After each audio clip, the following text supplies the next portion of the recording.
Estamos em mais um Aprendendo a Amar para Casais. Me chamo Helenilda, sou casada com Ademar há 33 anos. Temos 3 filhos, a Juliana, o Ademar Júnior, que já é casado, com a Jéssica, nossa nora querida, e filha querida também. E temos também a Sarinha, a nossa caçula. Tanto eu como o Ademar somos consagrados de aliança na comunidade Face de Cristo. E nós vamos iniciar esse momento clamando o Espírito Santo em nome do Pai, do Filho e do Espírito Santo. Amém. Vinde, Espírito Santo, e enchei os corações dos vossos fiéis, e acendei neles o fogo do vosso amor. Enviai, Senhor, vosso Espírito, e tudo será criado, e renovareis a face da terra.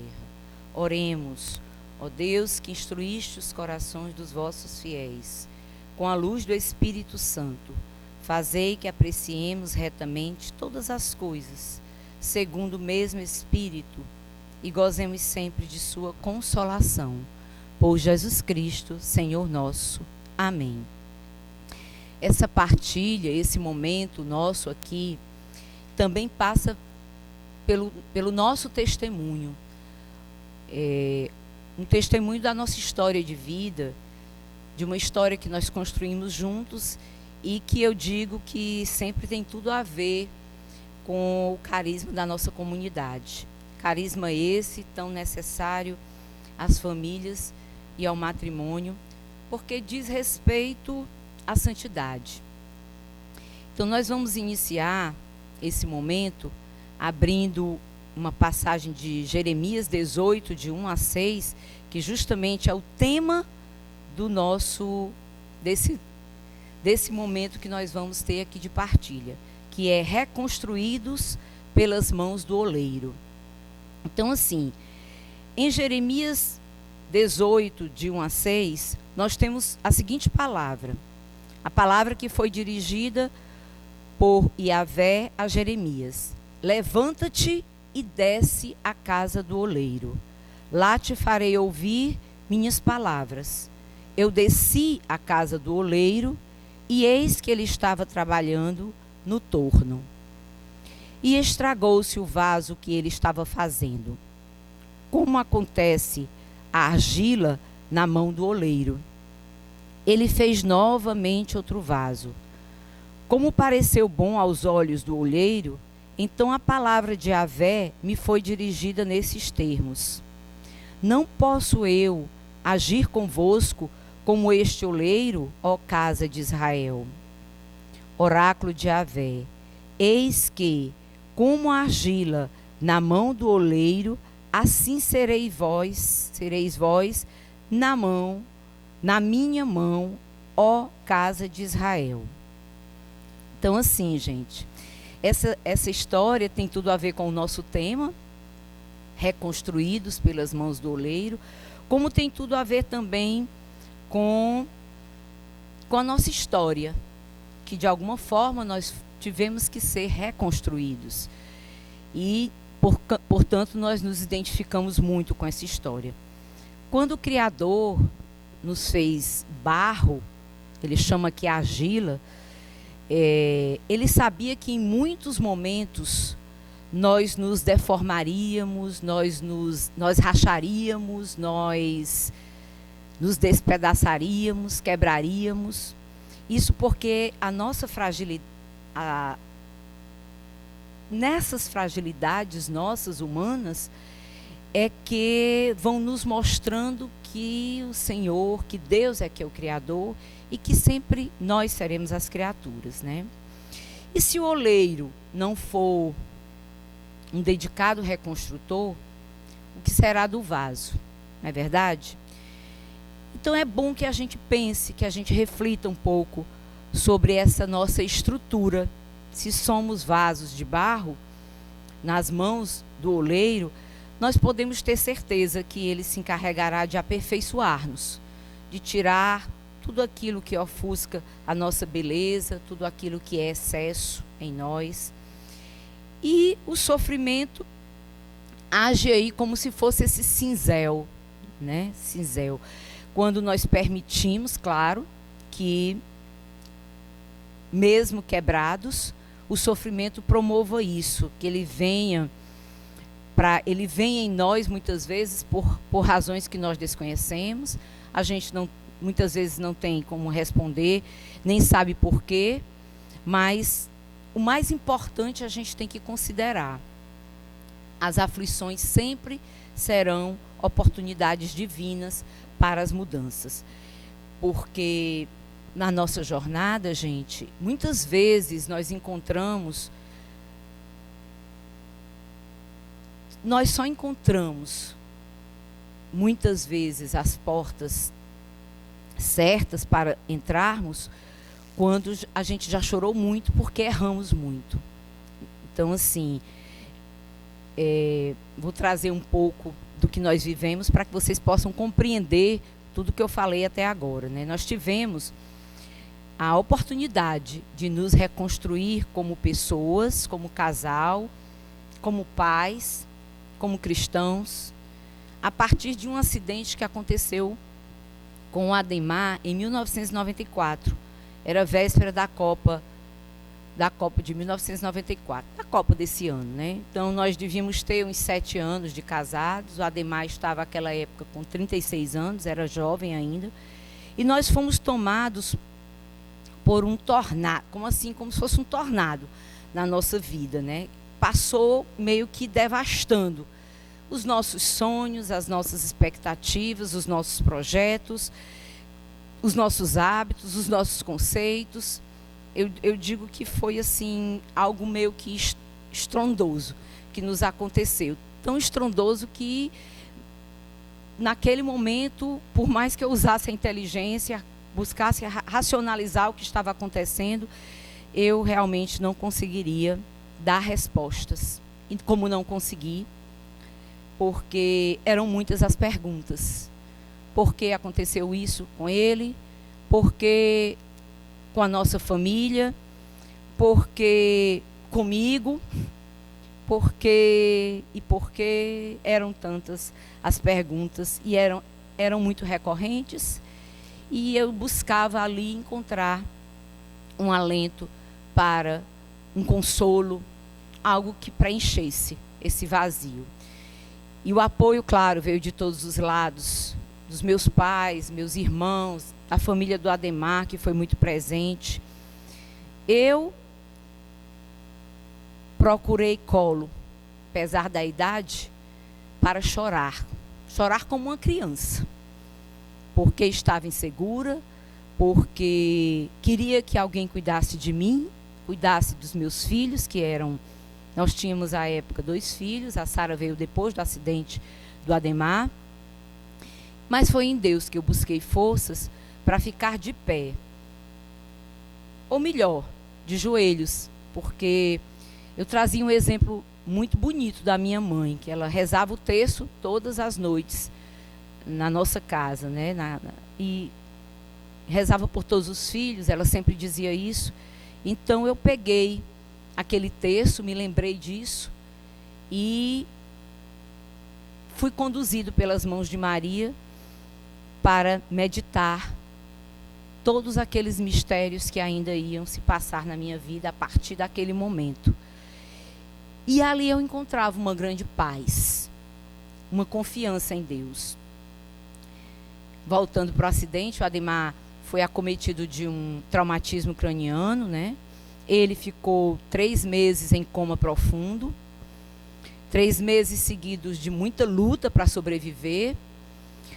Depois que saiu do coma, ele teve muitos anos para se reabilitar e para que nós pudéssemos ir superando tudo isso que a gente havia passado, né? Então, imaginem vocês, Ademar se achava jovem, cheio de vida, havia pouco tempo que exercia a profissão dele, ele estava profissionalmente em ascensão, ele é advogado, e naquela época, como nós tínhamos os nossos projetos pessoais, nós estávamos construindo ainda a nossa sobrevivência, e Mas eu confesso a vocês, o Senhor não estava incluído nesses projetos. Como o Ademar costuma dizer, ele sempre fala isso, né? Quando eu acordei desse sono,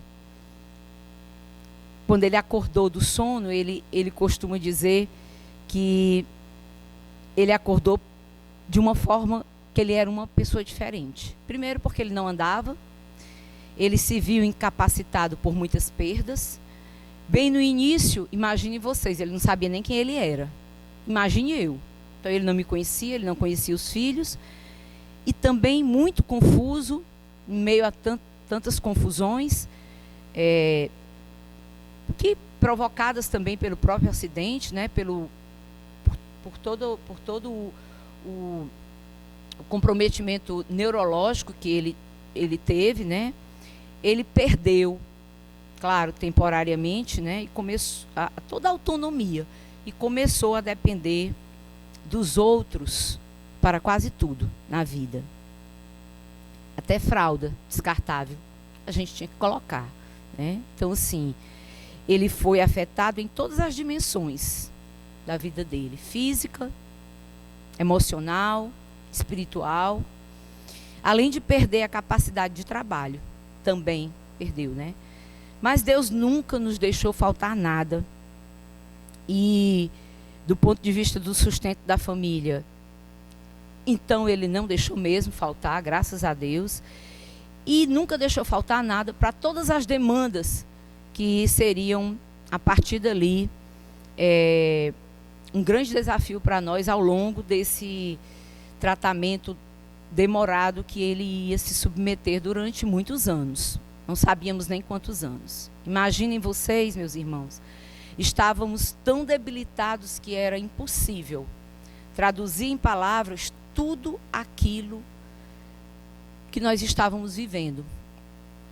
E eu me emociono quando falo disso, e sempre que eu falo disso, eu me emociono, porque é como se eu fizesse uma retrospectiva, né? Que em algumas vezes eu meio que não tinha forças para rezar, não tinha forças para nada, eram como se fossem gemidos que nem eu sabia explicar o que acontecia. Geralmente, nesses momentos, nós somos tomados pelas lágrimas. E eu acho que eu chorava muito nesse momento, porque as lágrimas iam meio que aliviando a dor e o sofrimento em mim. Mas eram lágrimas que só Deus sabia interpretar cada soluço cada soluço daquele queria dizer. E quando a gente não sabe rezar, a gente faz como em Romanos 8, 26, né? Vou até ler essa passagem porque ela vem em meu socorro. Do mesmo modo, também o Espírito vem em auxílio da nossa fraqueza, pois nem sabemos o que convém pedir, mas o próprio Espírito intercede por nós com gemidos inefáveis. E aquele que sonda os corações sabe quais são os desejos do Espírito, pois ele intercede de acordo com a vontade de Deus. E aprendemos com o oleiro que ele nos ama muito, mas respeita as nossas escolhas. Então, isso já foi assim, reflexões que eu fiz depois, sabe? Depois de muitos anos eu comecei a fazer. Como o Senhor respeitou quando nós não o colocamos no centro do nosso matrimônio, no centro das nossas vidas, dos nossos planos.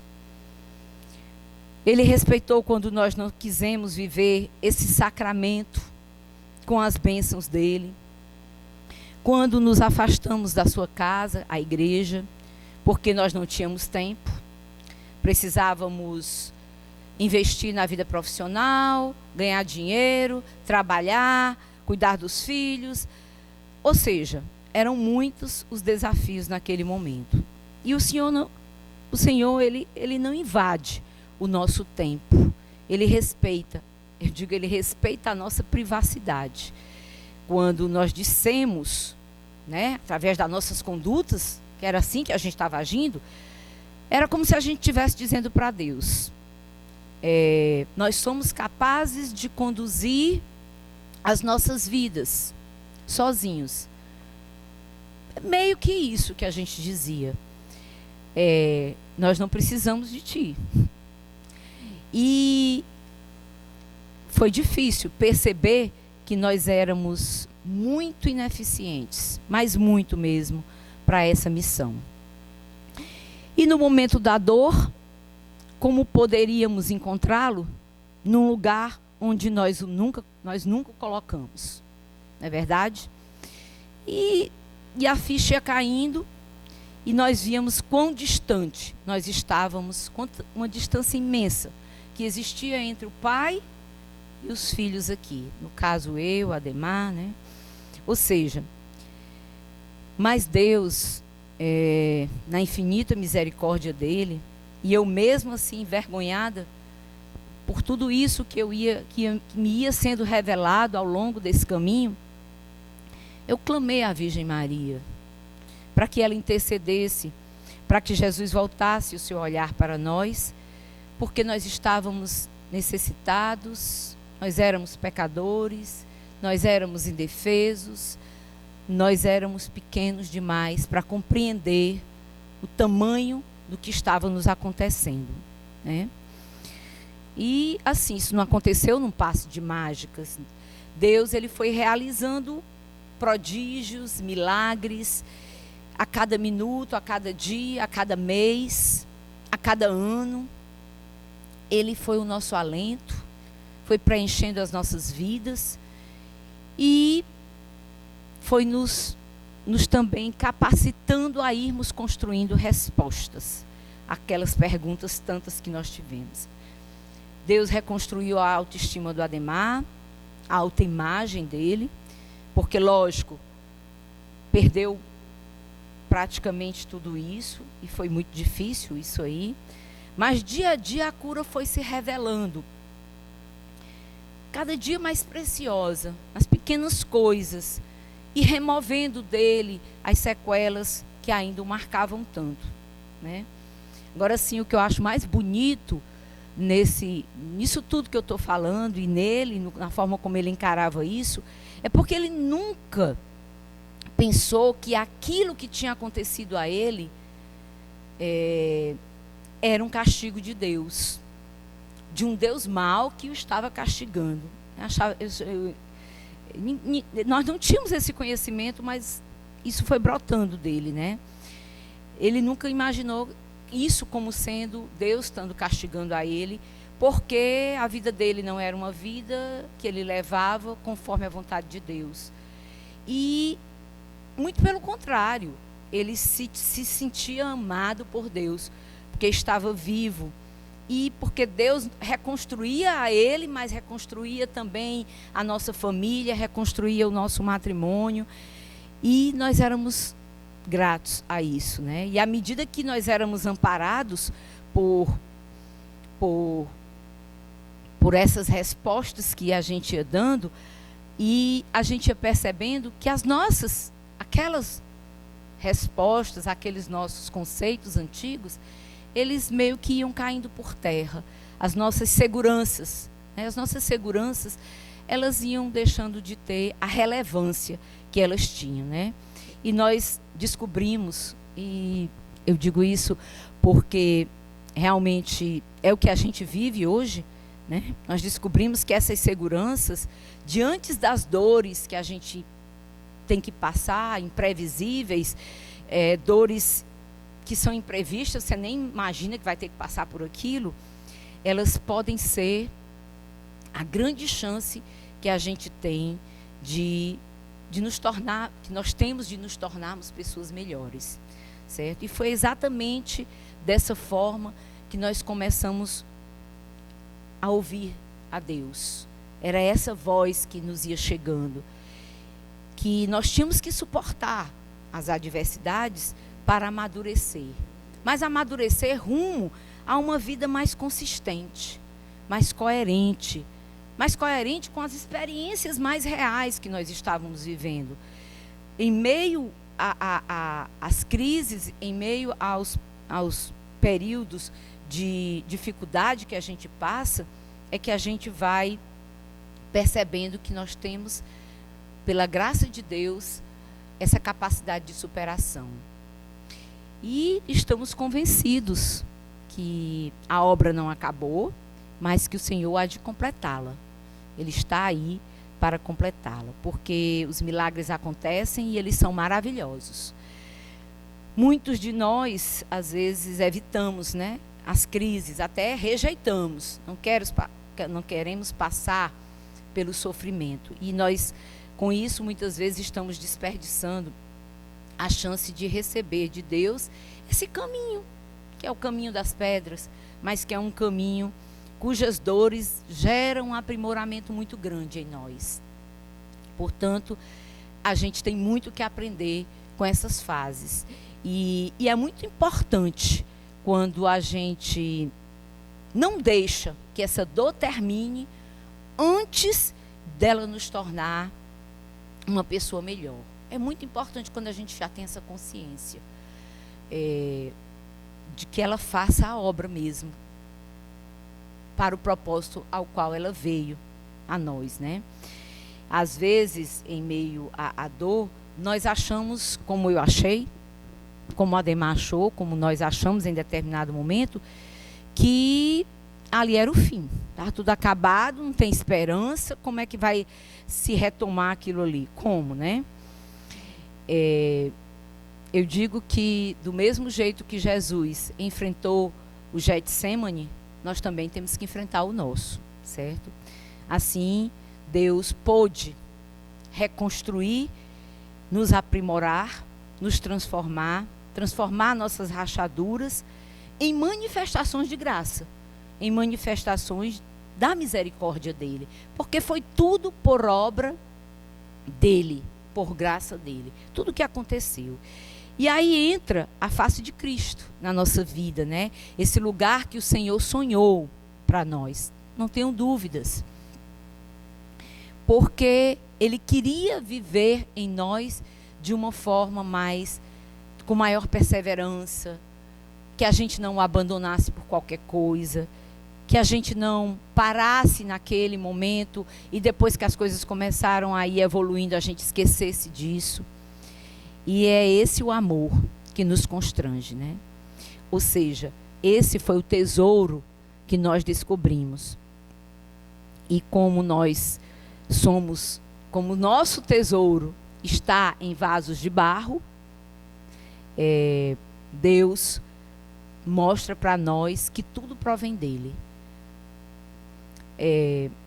E aí eu trago aqui para nós um pouco do que, né? Se você casal, se vocês famílias estão passando por um momento desse de reconstrução, onde vocês estão se deixando moldar conforme o querer de Deus, saibam que ao fim desse processo, vocês já não sentirão mais falta, como nós também não sentimos, da antiga maneira de viver.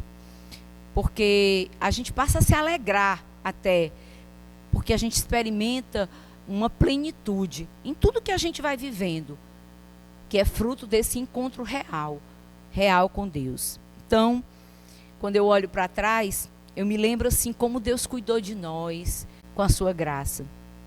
Aos olhos humanos, realmente poderia ser um fim, parecia. Mas para os que conheciam a nossa história, eles sabiam que nós não estávamos realmente dando conta de muita coisa. Mas tentávamos nos reerguer. Eu digo até nos reerguer dos escombros, porque é como se fossem escombros. Eu tenho uma imagem disso, assim, meio que simbólica, né? Depois desse acidente, isso foi, sem sombra de dúvidas, um grande divisor de águas nas nossas vidas. Portanto, meus irmãos, nós temos um tesouro escondido na dor, mas basta que nós saibamos encontrá-lo. Nós não podemos negar que há uma eficácia quando nós tomamos a tribulação, o sofrimento, como amadurecimento, como um aprimoramento espiritual, para que nós possamos ser pessoas de fé, de esperança. E como é que a gente vai saber disso se o nosso barco nunca balançou? Não é verdade? Então nós precisamos mesmo passar por isso, porque a dor tem esse papel de alimentar, de nutrir a nossa dependência em Deus. É exclusivamente isso, né? Somos dependentes dele. Ele é porque é na dor e no sofrimento que o Senhor vai trabalhando em nós a fé, a humildade, porque só Ele pode mudar qualquer situação, né? E nós podemos dizer, como São Paulo, né? Em 2 Coríntios 14, nossos sofrimentos leves, a gente tem que considerar isso aí leve, né? Leves e momentâneos, estão produzindo para nós uma glória eterna, que pesa mais do que todos eles, porque é em vista da glória eterna que a gente sofre também, né? Que a gente compreende tudo isso. E aí a gente acha que isso é leve. Não é tanto, o peso não é tão grande, né? Então, que a gente esteja atento aos detalhes, quando a gente está passando por um momento de sofrimento, por um momento de turbulência nas nossas vidas, a gente possa observar os detalhes daquilo que o Senhor vai nos falando através daqueles momentos. Com certeza nós vamos encontrar pepitas preciosíssimas aí, não tenho dúvida, certo? Porque é assim que o oleiro faz com as rachaduras do vaso. Ele vai delicadamente, meio que restaurando, parte por parte, como fez com a gente, e vai transformando nosso olhar, a nossa maternidade, a nossa paternidade, vai transformando a nossa vida conjugal, nossa vida familiar. É um processo de purificação mesmo, sabe, gente? É um processo de purificação único e que não se repete. Por isso que a gente não pode perder a oportunidade. E assim, nós, a minha família, eu digo isso, né? Nós não somos o vaso mais belo hoje, depois de tudo isso, mas certamente somos um vaso mais sólido, pouco mais maduro, pouco mais resistente e resiliente. Muitas vezes existe mesmo essa ponte entre o que nós fomos e o que nós precisamos nos tornar. E normalmente isso vem nos momentos de crise. Essa ponte nunca é bonita, mas ela é muito libertadora, eu posso dizer isso. Ela é muito libertadora. Então é um desperdício para nós passarmos por um tempo difícil sem dedicar tempo para que a gente analise o que é que está sendo transformado em nós, o que é que o Senhor de repente está nos falando através daquele sofrimento, para que esse vaso de barro, seja um vaso de honra, do qual o Senhor possa se orgulhar, porque é assim que nós lutamos hoje, né? Então, para isso cabe o quê? Nos deixarmos moldar por essas mãos tão poderosas, que são as mãos do Senhor. Hoje o Ademar faz parte do Ministério de Intercessão aqui na comunidade. Ele busca viver uma vida de oração, de intimidade com Deus.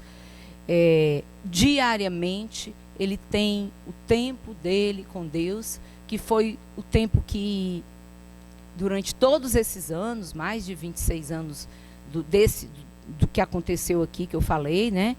Que essa vida de intimidade foi fortalecendo a ele e não permitiu que ele se tornasse uma pessoa amarga, uma pessoa depressiva, uma pessoa de difícil convivência.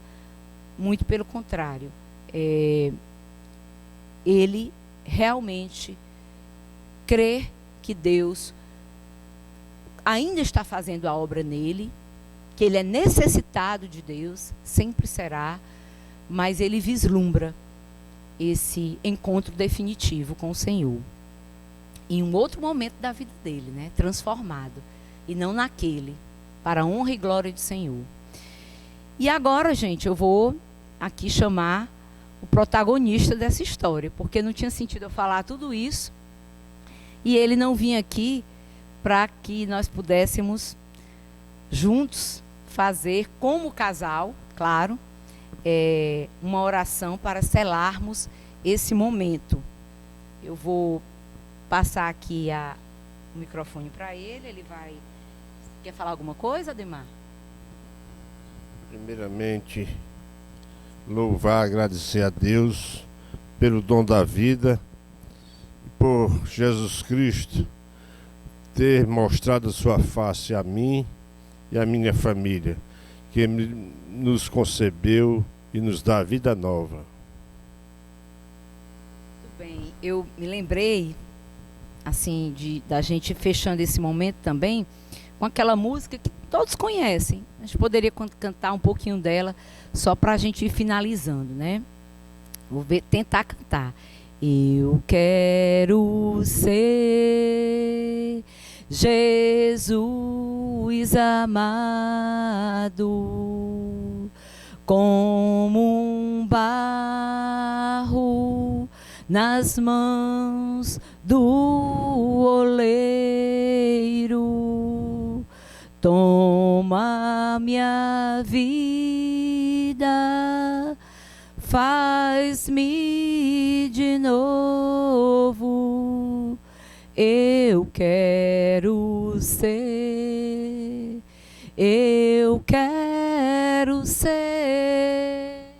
um vaso novo. E agora a gente pode, então, fazendo o fechamento desse momento, em oração. Claro que o Espírito Santo já está conosco, esteve o tempo todo conosco. O Ademar estava ali o tempo todo intercedendo por mim, tenho certeza disso. E que nós possamos agora fechar um pouquinho os nossos olhos e que a gente possa, nessa oração, ir entregando a nossa vida, entregando a nossa história, entregando os nossos sofrimentos, as nossas aflições, as tribulações pelas quais estamos passando, pedindo ao Pai Criador que Ele tome as nossas vidas em suas mãos e que Ele as molde. Faze de nós, Senhor, um vaso novo. Como vaso nas mãos do oleiro, nós nos colocamos em Tuas mãos. Quero colocar cada casal face de Cristo. Quero colocar cada família. Quero colocar todas as situações que vocês estão aí apresentando ao Senhor. Porque nós clamamos, Senhor, que Tu possas transformar, como Tu transformaste também em nós tantas coisas, Senhor. Que Tu possas mudar, Senhor. Intervém com Teu poder nas nossas dores, Jesus. Faz tudo novo, faz tudo novo. Faz tudo de novo, Senhor. E que nós possamos reconhecer os Teus feitos em nossas vidas. E que por cada um deles nós sejamos eternamente gratos. Testemunhos vivos. Testemunhos vivos. Que o nosso anúncio maior seja o nosso testemunho, Senhor. Mas crendo, acreditando no Teu imenso poder que cura, que restaura, que reconstrói e que salva as nossas vidas. Amém? Amém. Não poderia deixar a oportunidade de dar um testemunho da face de Cristo que resplandeceu no começo da minha intimidade com o Senhor aqui na comunidade, com a concepção e nascimento da nossa filha caçula, a Sara Costa Alencar, que é a pessoa que Deus nos enviou a partir da sua concepção como um presente efetivo e vivo de Deus que nos concebeu vida, foi quem nos libertou primeiramente de toda depressão, de todo ressentimento, entendeu? Quando nós fizemos aqui o seminário de vida no Espírito Santo, eu e a Lenilda, a convite do irmão meu Valdemar e da Sônia, e nós, então, Deus surpreendentemente nos presenteou com a concepção e posterior nascimento da nossa filha Sara, que é um verdadeiro presente de Deus, que demonstra o quanto e infinitamente Deus é fiel, por sua magnitude e grandeza de Deus e bondade, que sois Jesus Cristo, nosso Senhor, Deus conosco e por nós. Amém, Senhor. Não se esqueça de se inscrever no nosso canal, ativar o sininho, para que todas as vezes que nós postarmos alguma coisa, você possa ser avisado de que tem algo muito bom para você ali. Um grande beijo a todos e até a próxima, se Deus quiser.